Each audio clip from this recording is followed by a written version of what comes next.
Sifat takut ini tentu dia menjaga manusia untuk tidak melakukan hal-hal yang dimurkai oleh Allah Subhanahu wa taala. Rasul sallallahu alaihi wasallam itu mengingatkan para sahabat-sahabatnya, kata Nabi, ya, ana akhwafukum lillah. Dalam riwayat hadis Imam Bukhari, aku ini adalah orang yang paling sangat takut kepada Allah di antara kalian.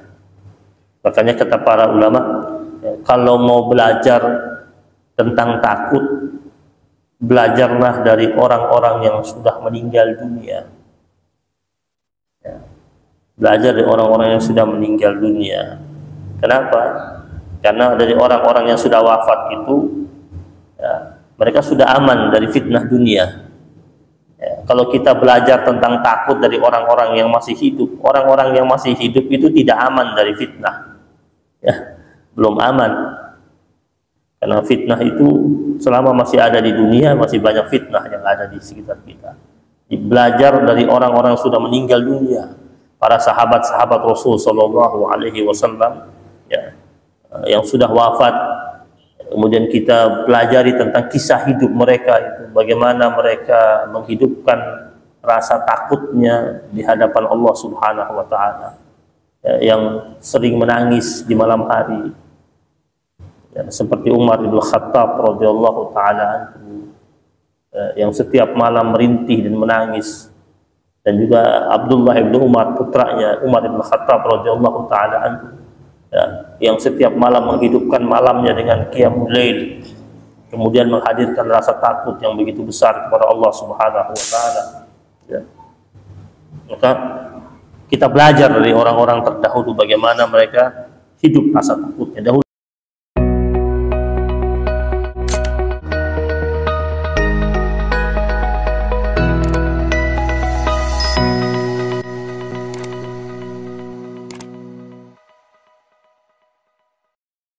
Bismillahirrahmanirrahim. Assalamualaikum warahmatullahi wabarakatuh.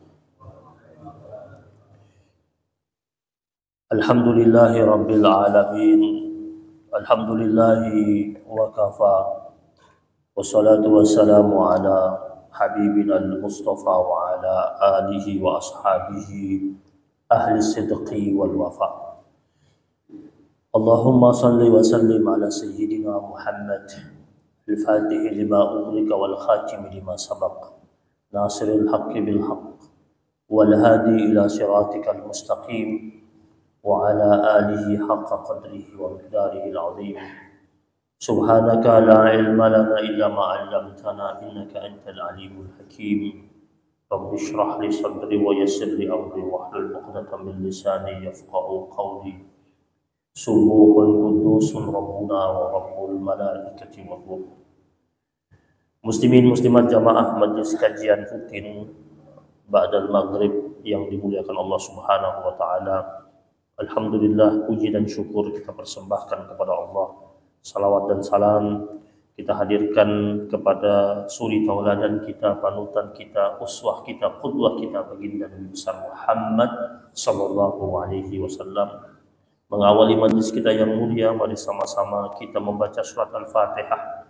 Kita niatkan untuk kebaikan hidup kita dan keberkahan hidup kita, anak keturunan kita, orang-orang yang kita cintai dalam kehidupan kita. Kita doakan untuk muslimin dan muslimat. Wabil khusus kita niatkan untuk yang telah mewakafkan Masjid Fatimah Muhammad, yaitu almarhumah Fatimah Fadl Al-Amri dan almarhum Muhammad bin Said Awad Martak. Ala hadhihi niyyah wa ala kulli niyatin salihah. Al-Fatihah. Bismillahirrahmanirrahim. Alhamdulillahi rabbil alamin arrahmanir rahim maliki yaumiddin. Iyyaka na'budu wa iyyaka nasta'in ihdinas siratal mustaqim siratal ladzina an'amta 'alaihim ghairil maghdubi 'alaihim waladdallin. Jamaah yang dimuliakan Allah Subhanahu wa taala, dalam Islam tujuan utama kita beribadah kepada Allah Subhanahu wa taala untuk sampai pada derajat muttaqin, derajat orang-orang yang bertakwa. Tentu yang kita fahami dari makna takwa yang begitu banyak, salah satu makna takwa itu adalah takut. Takut kepada Allah Subhanahu wa Ta'ala. Kita tentu mengetahui bahwasanya para sahabat Nabi dan juga Rasulullah Sallallahu Alaihi Wasallam adalah orang yang memiliki rasa takut yang begitu besar kepada Allah Subhanahu wa Ta'ala. Ya, bukankah kita tahu bahwasanya ada di antara para sahabat-sahabat Nabi itu yang sudah dikabarkan berita gembira, orang yang bakal masuk surga, tetapi dalam kehidupan mereka itu di dunia tetap mereka menunjukkan betapa besar rasa takutnya mereka kepada Allah Subhanahu wa Ta'ala. Nah, takut di dalam Islam ini, dalam bahasa Arab ini, takut ini banyak. Setidaknya ada kata haibah, ada kata khasyah, ada kata khufyah, ada kata rahbah. Bahkan para ulama salafus salihin mengatakan kalau dikatakan haibah, haibah itu artinya takut, tapi makna daripada haibah itu orang yang takut kepada Allah. Dalam konteks haibah artinya takut terhadap keagungan Allah, takut akan kemuliaan Allah Subhanahu wa Ta'ala. Ya. Jadi karena Allah Maha Mulia, kemudian ada haibah, ada wibawa yang dimiliki oleh Allah Subhanahu wa Ta'ala. Kita kalau sama orang yang punya wibawa takut, ya. Sama manusia yang punya wibawa, manusia yang punya kemuliaan, kita takut. Ya. Padahal itu tidak perlu sebenarnya, kan? Karena kemuliaan yang dia miliki itu diberikan sama Allah Subhanahu wa Ta'ala. Keagungan yang sedang dia miliki itu pemberian dari Allah Subhanahu wa Ta'ala yang Allah bisa ambil kapan saja. Nah, haibah ini, kewibawaan yang dimiliki oleh Allah Subhanahu wa Ta'ala yang begitu besar, akhirnya membuat manusia itu takut kepada Allah Subhanahu wa Ta'ala. Seperti seorang anak, dia takut sama orang tuanya. Orang tua itu biasanya punya wibawa depan anaknya. Kalau dia punya wibawa depan anaknya itu ketika hendak berbuat sesuatu, takut dia. Nanti kalau ketahuan gimana? Takut anak sama orang tua itu kan berbeda sama dia takut sama orang jahat. Orang tuanya pasti baik, tapi kenapa ada takut? Karena ada wibawa yang dimiliki oleh orang tua. Kemudian juga ada kata khasyah. Di dalam Al-Quran kita sering dengar firman Allah, innama yakhshallaha min ibadihil ulama. Allah katakan bahwasanya sesungguhnya yang begitu takut sama Allah Subhanahu wa Ta'ala di antara hamba-hamba Allah adalah al-ulama, orang-orang yang memiliki tingkatan keilmuan yang cukup baik. Kenapa Allah katakan yang memiliki khasyah itu, memiliki rasa takut di antara hamba-hamba Allah itu adalah ulama? Karena semakin seseorang itu memiliki pengetahuan tentang Tuhannya, semakin besar rasa takutnya kepada penciptanya, kepada Allah Subhanahu wa Ta'ala. Ya. Kalau dia sudah tahu tentang keagungan Allah, dia tahu akan ada siksaan dari Allah Subhanahu wa Ta'ala, tahu akan ada azab dari Allah, tahu akan ada ancaman dari Allah Subhanahu wa Ta'ala. Maka para ulama salafus shalih mengatakan semakin orang itu belajar, semakin orang itu bertambah ilmu pengetahuannya, maka dia semakin takut kepada Allah, dan ketakutannya itu dibungkus dengan cinta yang begitu besar kepada Allah, sehingga akhirnya dia berusaha untuk taqarrub, untuk mendekatkan dirinya kepada Allah Subhanahu wa Ta'ala. Ya. Maka sifat takut ini tentu dia menjaga manusia untuk tidak melakukan hal-hal yang dimurkai oleh Allah Subhanahu wa Ta'ala. Rasul Shallallahu Alaihi Wasallam itu mengingatkan para sahabat-sahabatnya, kata Nabi, ya, ana akhwafukum lillah, dalam riwayat hadis Imam Bukhari, aku ini adalah orang yang paling sangat takut kepada Allah di antara kalian. Makanya kata para ulama, ya, kalau mau belajar tentang takut, belajarlah dari orang-orang yang sudah meninggal dunia. Belajar dari orang-orang yang sudah meninggal dunia. Kenapa? Karena dari orang-orang yang sudah wafat itu, ya, mereka sudah aman dari fitnah dunia. Ya, kalau kita belajar tentang takut dari orang-orang yang masih hidup, orang-orang yang masih hidup itu tidak aman dari fitnah. Ya, belum aman. Karena fitnah itu selama masih ada di dunia, masih banyak fitnah yang ada di sekitar kita. Belajar dari orang-orang yang sudah meninggal dunia. Para sahabat-sahabat Rasul Shallallahu Alaihi Wasallam, ya, yang sudah wafat, kemudian kita pelajari tentang kisah hidup mereka itu, bagaimana mereka menghidupkan rasa takutnya di hadapan Allah Subhanahu Wa Taala, ya, yang sering menangis di malam hari, ya, seperti Umar bin Khattab radhiyallahu taala anhu, ya, yang setiap malam merintih dan menangis. Dan juga Abdullah bin Umar, putranya Umar bin Khattab radhiyallahu taala anhu, ya, yang setiap malam menghidupkan malamnya dengan qiyamul lail, kemudian menghadirkan rasa takut yang begitu besar kepada Allah Subhanahu wa taala. Ya. Maka kita belajar dari orang-orang terdahulu bagaimana mereka hidup rasa takutnya. Dahulu ada salah seorang sahabat Nabi namanya Sa'labah bin Abdurrahman. Sa'labah bin Abdurrahman itu salah seorang sahabat Nabi yang ketika dia sedang berjalan di sebuah lorong di kota Madinah, tanpa sengaja matanya melihat wanita yang sedang mandi.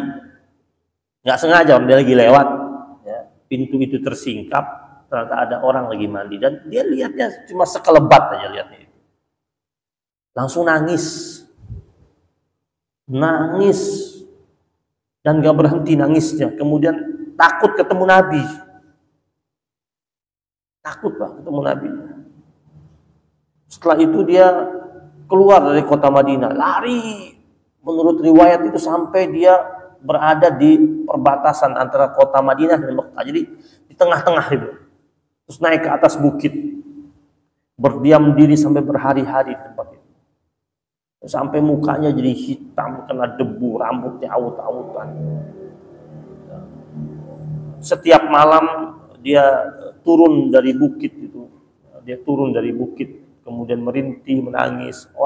Orang-orang perkampungan di dekat bukit itu sering dengar ada rintihan orang, tapi mereka nggak tahu siapa itu, karena orang asing.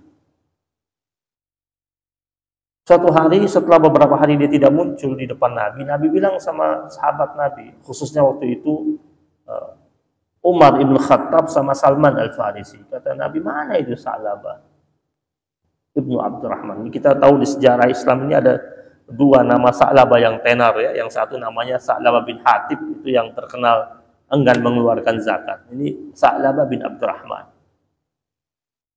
Ini ditanya sama Nabi, mana dia Sa'labah bin Abdurrahman ini, kok nggak kelihatan? Sudah berapa hari tidak muncul, dicari sama sahabat-sahabat Nabi sekeliling kota Madinah, nggak ketemu, nggak dapat. Terus kata Nabi, cari sampai dapat, di mana dia? Ternyata keluarlah si Umar ibn Khattab dan Salman al-Farisi, cari sampai keluar. Karena diperintahkan sama Nabi berarti harus sampai dapat. Cari sampai akhirnya bertemu dengan seorang anak pengembala domba.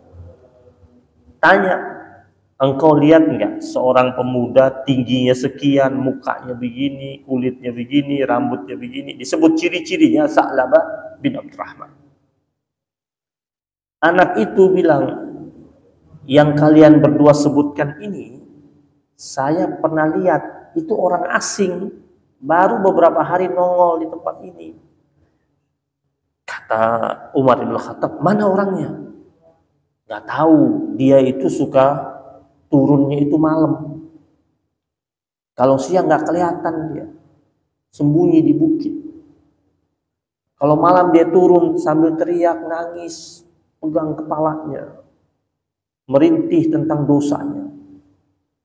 Lalu akhirnya Umar ibn Khattab dan Salman Al-Farisi radhiyallahu taala anhuma bersepakat, kita tunggu sampai malam. Karena memang harus dijemput. Kemudian datang malam, turun.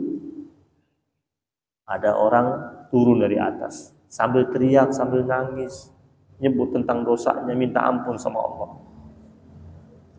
Lalu dari belakang dia dipeluk oleh Umar bin Khattab radhiyallahu taala. Ya Sa'labah, ini saya Umar mengajakmu pulang. Nah, saya nggak mau pulang, saya pendosa, saya takut ketemu Nabi. Saya khawatir nanti ketemu Nabi, nanti Allah turunkan firman Allah, teguran buat saya ini dosa. Padahal dosanya nggak sengaja itu. Lewat di lorong, sekelebat lihat orang mandi itu. Nyesalnya minta ampun, sedih, takut. Lalu kata Umar bin Khattab, apakah engkau berani menolak perintah Nabi? Ini Nabi yang perintah. Kami tidak mungkin pulang kecuali bawa engkau pulang. Ketika disebut nama Nabi, mau dia pulang. Pulang, dibawa pulang. Ketika ketemu Rasul, pas sampai di tempat Nabi, waktu itu ketika mereka sampai bertiga itu, Nabi sedang sholat. Sa'labah baru sampai lihat Nabi langsung jatuh pingsan. Nabi tunggu dia sadar, terbangun, terus Nabi tanya, apa gerangan? Kenapa kau tiba-tiba menghilang di Madinah? Dia cerita apa yang sedang dia alami beberapa hari sebelumnya, dan dia merasa takut karena matanya dipakai, maksudnya matanya walaupun tidak sengaja itu matanya sudah melihat sesuatu yang haram. Terus Nabi nasihatin dia tentang keagungan Allah, kebaikan Allah, rahmatnya Allah, pengampunannya Allah. Nabi nasihatin dia. Dia diam. Terus Nabi suruh dia pulang. Setelah dia pulang jatuh sakit, Pak. Jatuh sakit berhari-hari. Jadi langsung drop tubuhnya itu. Jadi dia masih pikir itu. Masih memikirkan tentang hal yang pernah dia lihat itu. Dan dia merasa itu dosa yang berat bagi dirinya. Akhirnya Nabi datang jenguk dia ketika sakitnya semakin parah. Kemudian Nabi datang, sudah mulai sering pingsan sadar. Kemudian Rasul SAW ketika datang sampai di rumahnya dia pingsan, Nabi angkat kepalanya, letakkan di pangkuan Nabi. Ketika dia tersadar, dia kaget, dilihat Nabi sudah ada. Jadi ketika dia buka matanya, tatapannya beradu dengan tatapan Nabi, dan dia sadar sudah bahwasanya kepala dia di atas pangkuan Nabi. Langsung dia geser kepalanya. Dia menggeser kepalanya dari pangkuan Rasul. Nabi kata, kenapa kau geser kepalamu? Ya Rasulullah, aku malu. Tidak pantas kepala yang kotor ini berada di atas pangkuanmu yang suci dan mulia. Kata Sa'labah. Karena mata ini pernah menyaksikan hal yang tidak baik. Ini sampai segitunya itu. Sambil nangis. Nabi bilang tidak. Nabi nasihatin dia. Terus sampai akhirnya dia meminta keridhaan dari Nabi. Lalu akhirnya apa? Meninggal dunia. Dia meninggal dunia setelah Nabi mengatakan ridha Allah dan Rasulnya ridha sama dia. Wafat dia. Dia wafat di atas pangkuan Rasul sallallahu alaihi wasallam. Ini kisah bagaimana orang memiliki rasa takut kepada Allah Subhanahu wa taala. Rasul juga sallallahu alaihi wasallam juga bersabda, "Wallahi inni la akhsyakum lillah wa atqakum lahu." Demi Allah, sungguhnya aku ini Rasulullah orang yang paling sangat takut kepada Allah dan yang paling takwa kepadanya. Artinya kalau kita mau belajar takut kepada Allah, belajar dari siapa? Dari Rasulullah sallallahu alaihi wasallam. Walaupun kita tidak akan bisa persis seperti Nabi, tidak akan bisa, tetapi mengikuti dan mencontohi Nabi itu suatu keharusan. Bukan hanya manusia saja takut. Alam raya ini takut kepada Allah Subhanahu wa taala, tunduk kepada Allah Subhanahu wa taala. Ya. Dalam Al-Qur'an dalam surat Ar-Ra'd Allah Subhanahu wa taala ingatkan wa yusabbihur ra'du bihamdihi wal malaikatu min khifatihi.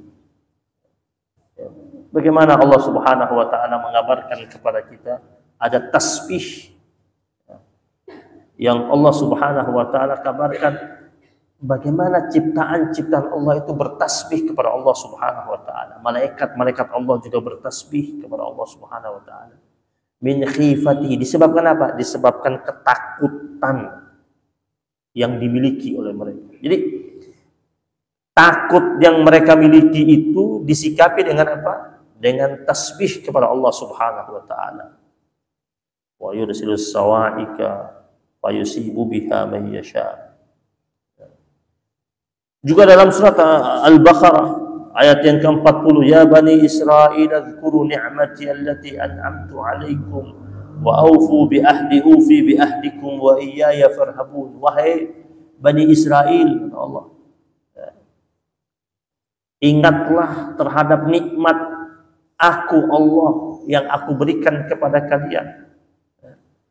Kemudian Allah katakan wa aufu bi ahdi, tepatilah janji kalian kepadaku, maka aku Allah ufi bi ahdikum, akan tepati janji untuk kalian. Wa iyaya farhabun. Di akhir itu Allah katakan Al-Baqarah ayat 40, wa iyaya farhabun, dan hanya kepada aku Allah kalian takut. Faktanya Bani Israel takut ya? Kagak takut. Ya, mereka nggak takut sama Allah. Padahal Allah sudah perintahkan mereka. Nikmatnya sudah banyak Allah kasih. Artinya kita ini seluruh nikmat yang sudah kita dapat dari Allah Subhanahu wa taala, sikapi nikmat tersebut dengan takut. Bukan dengan hura-hura. Karena seluruh nikmat yang sampai kepada kita bakal ditanya sama Allah Subhanahu wa taala, summa latus'alunna yauma idzin 'anil na'im. Jelas itu. Lalu kalian bakal akan ditanya sama Allah Subhanahu wa taala di satu hari itu nanti di yaumil akhir, anin na'im, tentang apa? Tentang nikmat yang sudah sampai kepada kalian. Nah, mukmin sejati itu nikmat yang dia dapat, dia nikmati, tetapi dia bawa rasa takut juga dalam menikmati kenikmatan tersebut. Biar dia menjadi hamba Allah ketika menikmati kenikmatan yang sampai pada dirinya itu tetap dalam nuansa keimanan yang baik. Ya. Karena cilakanya orang itu biasanya ketika datang banyak nikmat dalam kehidupannya, dia terjerembab dengan nikmat itu. Takutnya nggak ada. Ya. Ada orang sebelum dia punya banyak nikmat, ibadahnya bagus, taatnya betul-betul taat, kepatuhannya tinggi kepada Allah, tapi ketika Allah buka pintu nikmat padanya, segala macam maksiat dia buat. Padahal sebelum nikmat banyak sampai pada dirinya, dia tidak lakukan maksiat tersebut. Ya. Dengan uang yang banyak dia bisa buat apa saja. Ya. Maksiat apa saja dia bisa kerjakan. Kenapa itu? Karena tidak takut. Tapi dengan kenikmatan yang banyak yang dia dapat, dia masih punya rasa takut, maka nikmat yang banyak itu dia akan gunakan dan dia pakai untuk jalan kebaikan. Bahkan menjadi jembatan dia menuju surganya Allah Subhanahu wa taala. Nah, ada 7, kata para ulama salafus shalihin, 7 tanda orang takut pada Allah Subhanahu wa taala.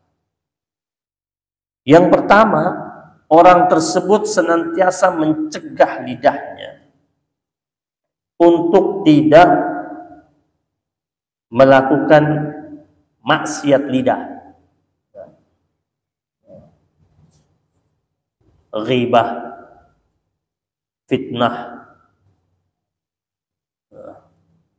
Hadis Nabi katakan, man qala fi mu'minin ma laysa fi, siapa saja yang mengucapkan kata-kata terhadap seorang mukmin yang ternyata tidak ada pada diri mukmin itu, askanahullahu ta'ala, maka Allah subhanahu wa ta'ala akan tempatkan orang tersebut pada radgatal khabar, kolam yang berisi nanah dan darah. Jadi orang yang takut kepada Allah, orangnya senantiasa mencegah lidahnya untuk bermaksiat. Contoh orang takut itu banyak diam, nggak banyak ngomong. Kalau mau bicara, pas yang penting-penting aja. Ditanya baru jawab. Dan orang kalau dia tidak banyak ngomong, nampak wibawanya. Coba lihat orang yang banyak ngomong, hilang wibawanya. Hilang. Yang tadinya punya wibawa, tapi kalau sudah ngomong, nggak berhenti, hilang wibawa. Karena ada acara tuh yang ngomong sendirian, hilang nggak wibawanya? Kan saking banyak yang dia bicara, dia harus cari bahan kan? Sampai dia hina orang tuanya. Contohnya orang tuanya kadang-kadang hilang wibawanya. Contohnya dirinya sendiri. Habis jelekin dirinya, hilang nggak wibawanya? Itu nggak takut sama Allah, nggak takut. Untuk dapat apa? Tenar. Berapa lama tenar ya? Terkenal. Dapat piala, dapat duit. Dengan itu. Yang kedua, orang yang takut kepada Allah senantiasa menjaga dirinya untuk tidak dengki. Al-hasud lan yasud. Pendengki itu tidak pernah sampai pada titik kemuliaan, nggak pernah. Ya. Makanya kan kita baca doa kan, la taj'al fi qulubina ghillan lil ladzina amanu. Ya Allah, janganlah Engkau jadikan dalam hati-hati kami ini, ya Allah, ada ghil, ada dengki kepada sesama mukmin. Ya, kalau dia memiliki rasa takut kepada Allah, tidak ada dengki dalam hatinya. Berikutnya, tidak melihat yang haram. Tidak melihat yang haram.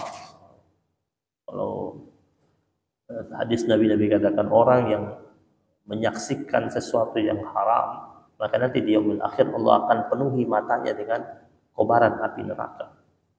Tidak makan makanan yang haram. Jadi senantiasa dia jaga makanannya. Dia lihat makanan yang bakal dia makan. Dia lihat betul jenis makanannya. Bahkan dia paham tentang siapa yang masak makanan itu. Ya. Jadi orang takut kepada Allah Subhanahu wa ta'ala. Kemudian tangannya tidak menerima yang haram. Tangannya. Perutnya tidak diisi yang haram, tangannya tidak menerima yang haram, tidak mengambil yang haram, tidak merampas yang haram, merampas hak-hak orang. Ya. Kemudian kakinya juga tidak melangkah ke tempat-tempat maksiat, hanya melangkah ke tempat-tempat baik. Dan yang ketujuh, ketaatannya dengan tulus semata-mata kepada Allah Subhanahu wa ta'ala. 7 ini. Nah, sekarang yang bikin kita takut siapa? Setan. Surat Ali Imran. Surat Ali Imran ayat 175. Innama dzalikumus syaitanu yukhawwifu awliya'ah. Itulah syaitan, kata Allah, senantiasa menakut-nakuti orang-orang yang mengikutinya. Jadi pengikut setan itu ditakut-takuti sama syaitan. Orang yang betul-betul mengikuti Allah dan Rasulnya, dia tidak akan takut. Makanya Allah katakan bahwasanya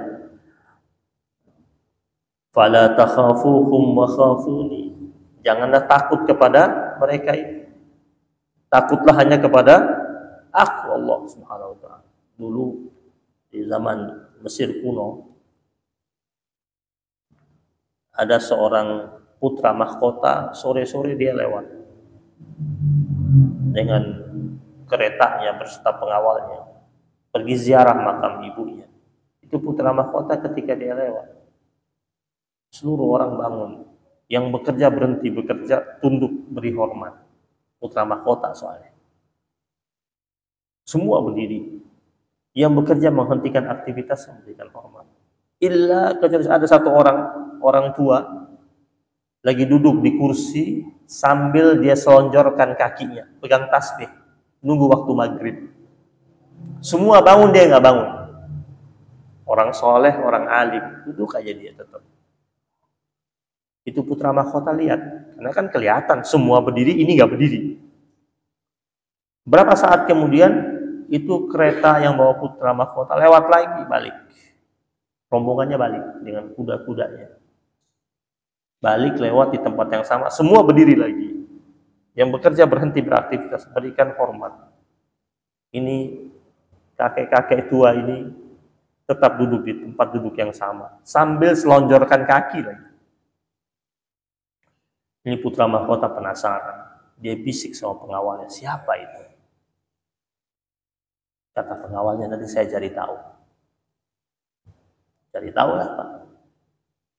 Setelah dicari tahu, ternyata dapat informasi dari warga sekitar, ini orang cukup kami segani, orang tua yang bijak, tempat kami bertanya, tempat kami meminta fatwa, tempat kami mendapatkan nasihat dengan kealimannya dan kesalehannya. Dikabarkanlah kepada putra mahkota. Oh, orang yang menselonjorkan kaki itu, orang tua itu cukup disegani di kampung. Kata putra mahkota, kalau begitu kita lakukan pendekatan. Karena kalau dikasari, pasti warga tidak terima. Dia bilang sama pengawalnya, nih, datang ke rumahnya, bawa hadiah, 1 kantong kepingan emas, uang dinar. Berarti mau dibeli orang ini. Bawa. Ketok pintu rumahnya. Ucapkan salam, pengawal itu yang punya rumah buka pintu. Siapa Anda? Saya utusan putra mahkota, mau ketemu sama Anda. Bilang sama kakek tua ini. Ada apa? Ini ada hadiah buat Anda. Ini laki-laki tua ini paham sudah. Oh, ini nggak ada angin, nggak ada hujan. Datang bawa kepingan emas. Pasti ada niat, ini modus nih. Ya. Artinya kalau sudah dikasih, terima, pasti besok-besok kalau lewat apa? Nunduk kan? Orang soleh ini bilang apa? Bilang terima kasih sama putra mahkota. Sampaikan salam saya kepada dan kabarkan kepadanya ucapan saya ini, bahwasanya laki-laki tua yang dia lihat menselonjorkan kakinya itu tidak akan pernah menselonjorkan tangannya. Jadi bawa pulang. Laki-laki tua yang dia lihat duduk di sore hari sedang menselonjorkan kakinya tidak bakal menselonjorkan tangannya. Bawa pulang. Ya bisa dibeli dan tidak takut. Orang yang muttaqin, takutnya begitu besar kepada Allah, dan dia tidak bakal takut pada apapun. Kenapa? Karena yang bikin dia berani itu Allah. Jadi, orang yang muttaqin itu jadi pemberani, itu bukan dibuat-buat. Allah yang masukkan unsur keberanian dalam dirinya. Allah yang bikin dia itu jadi berani banget.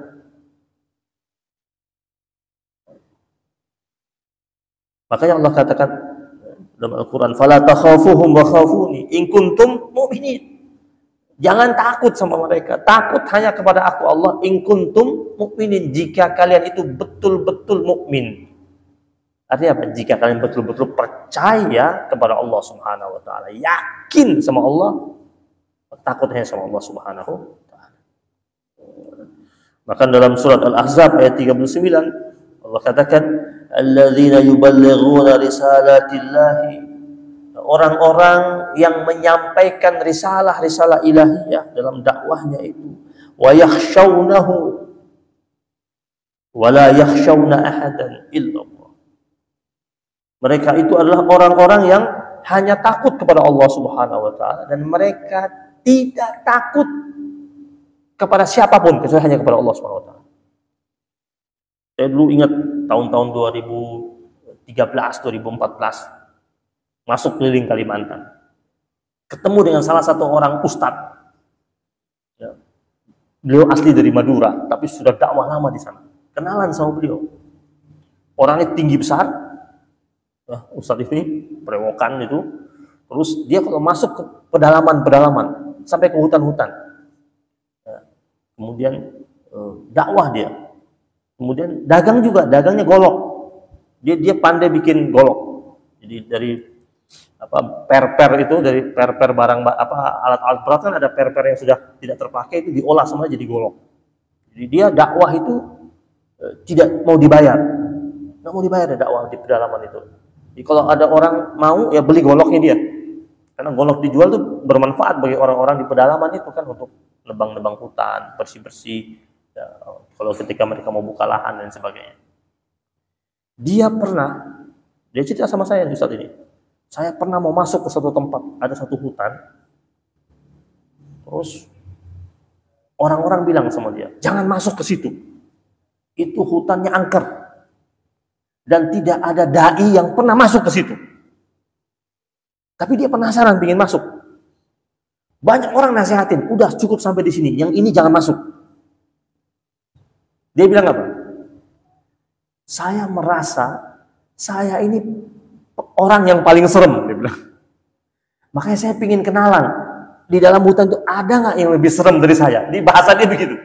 Gue pengen tahu gitu. Ada nggak yang lebih serem dari saya? Masuk dia ke situ. Masuk dia. 2 hari, 3 hari, 4 hari, orang nggak keluar. Hari kelima keluar dia. Keluar dia. Biasa aja. Kenapa? Dia bilang, saya kan hanya takut sama Allah. Takut sama Allah.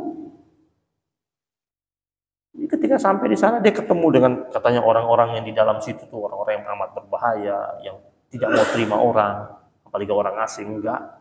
Dia berbaur sama mereka. Bahkan golok-golok yang dia bawa habis di dalam itu. Habis. Pulang kosong, habis. Karena mereka butuh golok. Ya. Makanya Allah katakan, wala yakhshawna ahadan illallah wa kafa billahi hasiba. Ya.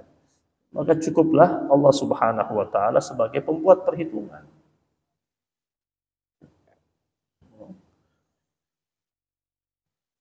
Dalam surat An-Nur ayat 52, "Wa man yuti'illaha wa rasulahu wa yakhshallaha wa yattaqih."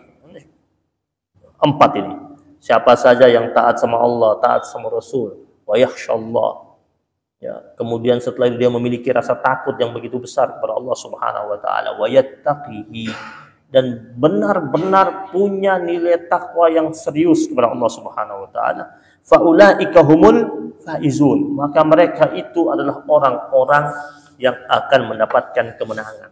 Jadi, umat muslimin bisa sampai pada titik kemenangan yang gemilang. 4 syarat ini harus dipenuhi sebagaimana yang tercantum dalam surat An-Nur ayat 52. May yuti'illaha wa rasulahu wa yakhshallaha wa yattaqih. Ya, taat sama Allah, taat sama Rasul, takut yang begitu besar kepada Allah Subhanahu wa taala, wa yattaqihi, menghiasi hidup dengan takwa yang sempurna kepada Allah. Faulaika humul faizun. Maka mereka itu adalah orang-orang yang mendapatkan kemenangan. Kalau mukminin belum menang, periksa 4 ini. Periksa dulu 4 ini.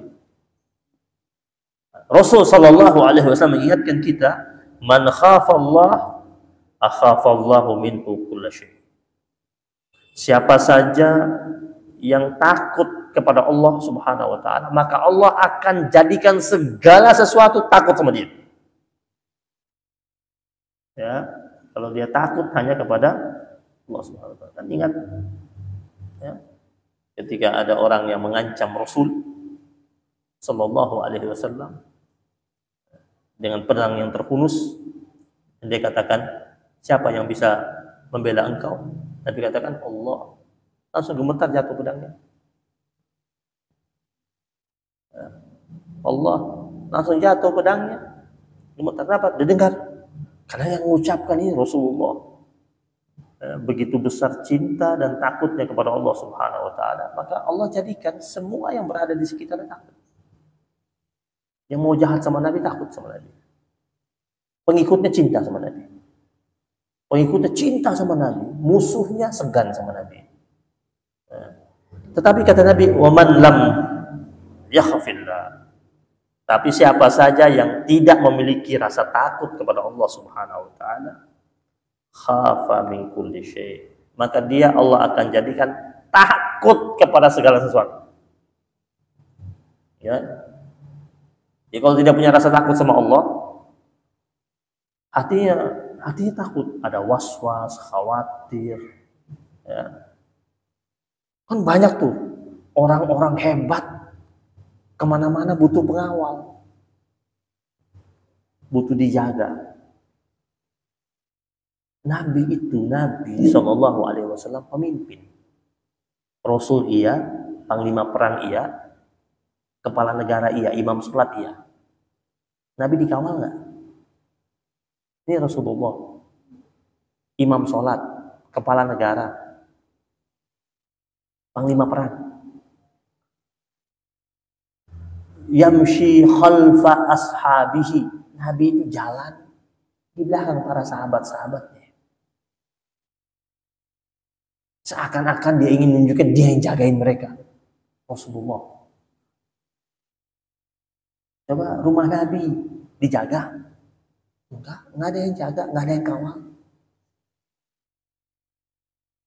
Nabi enggak ada musuh, ada musuhnya. Ada musuhnya. Musuh dari luar, musuh dari dalam. Di Madinah itu musuh dari dalam banyak, munafikun. Ada munafik juga. Yang ingin mencederai Nabi ada juga. Tapi aman Nabi. Kenapa aman? Allah jaga. Wallahu ya'simuka minan nas, janji Allah. Ada ismah, ada penjagaan yang begitu totalitas yang Allah berikan. Ada maksumnya Nabi, suci Nabi, mulianya Nabi. Juga ada penjagaan dari Allah Subhanahu wa taala. Bilal datang jemput Nabi subuh, nggak ada pengawal di depan situ. Bilal nunggu Nabi keluar ucapkan salam, jalan berdua. Maka kata Nabi, siapa yang takut sama Allah, Allah akan jadikan segala sesuatu takut sama dia.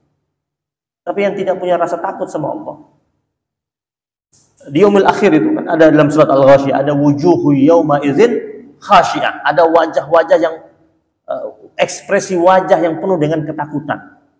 Siapa itu? Orang yang ketika di dunia tidak takut sama Allah, tidak takut sama ancaman Allah, tidak takut sama murkanya Allah, tidak takut sama ayat-ayat Al-Quran yang sudah menjelaskan betapa murkanya Allah kalau mereka melanggar aturan Allah. Dia tidak takut nanti di yaumul akhir itu dia datang di padang mahsyar, wujuhu yauma idzin khasyi'ah, dengan tampilan wajah yang penuh dengan ketakutan. Tapi sebaliknya, orang yang ketika dia berada di dunia takut dengan ancaman Allah, takut dengan hukuman Allah, takut dengan murkanya Allah, dia datang di yaumil akhir dengan wujuhu yauma idzin na'imah, dengan wajah yang penuh dengan kenikmatan, ketenangan, kedamaian. Jadi dia tenang di padang mahsyar itu. Ya. Kenapa? Karena sudah di dunia dia wajahnya penuh dengan ketakutan. Ketika dengar firman Allah tentang hukuman Allah, dia langsung sedih, khawatir. langsung minta perlindungan dari Allah Subhanahu wa taala. Jadi kalau kita perhatikan jamaah sekalian, di dalam Al-Qur'an itu ada sekitar 46 ayat yang berbicara tentang takut. Jadi tagline tentang takut itu dalam Al-Quran ada sekitar 46 ayat. Nanti insya Allah kita akan kupas ya, beberapa ayat satu persatu insya Allah pada pertemuan akan datang. Dari ayat-ayat ini bagaimana Allah Subhanahu wa taala menjelaskan tentang esensi atau hakikat daripada takut itu. Dan bagaimana menjadi hamba Allah yang memiliki rasa takut kepada Rabbul Alamin. Dan mudah-mudahan Allah jadikan kita sebagai hamba Allah yang senantiasa kuat takwanya dan juga besar cintanya serta takut kepada Allah Subhanahu wa taala. Takutnya itu takut yang dibungkus dengan cinta. Ya. Orang yang sedang jatuh cinta dengan kekasihnya, dia takut kehilangan kekasihnya. Dia takut kalau kekasihnya marah. Kita kalau lagi sayang sama seorang, takut bikin dia marah. Takut bikin dia tidak senang, takut dia tidak suka. Kita bilang kita cinta sama Allah, kita takut kalau Allah murka sama kita. Takut kalau Allah tidak turunkan rahmat buat kita. Takut kalau Allah tidak ridho sama kita. Ya seperti halnya kita sama kekasih kita. Kita takut kalau dia tidak nyaman. Mukanya berubah aja kita langsung kenapa. Ya. Maka kita dengan Allah harus lebih dari itu. Ya. Rabbuna, ya. Tuhan kita, pencipta kita. Dengan segala macam bentuk kebaikan. Kita hidupkan rasa takut kita kepada Allah sebagai lambang cinta kita yang tulus kepada Allah Subhanahu wa taala. Rabbana taqabbal minna innaka antas samiul alim wa tub alaina ya maulana innaka antat tawwabur rahim. Wa sallallahu ala nabiyyina Muhammadin nabiyil ummi wa ala alihi wa sahbihi wa baraka wa sallam. Alhamdulillahirabbil alamin. Mari sama-sama kita baca ya Allah biha ya Allah biha ya Allah bi husnil khatimah. Ya Allah biha, Ya Allah biha, Ya Allah bi husnil khatimah. Ya Allah biha, Ya Allah biha, Ya Allah bi husnil khatimah. Ya Allah biha, Ya Allah biha, Ya Allah bi husnil khatimah. Subhanakallahumma bihamdika asyhadu an la ilaha illa anta astaghfiruka wa atubu ilaik. Wabillahi taufiq wal hidayah wal ridha wal inayah wal afu minkum. Wassalamualaikum warahmatullahi wabarakatuh.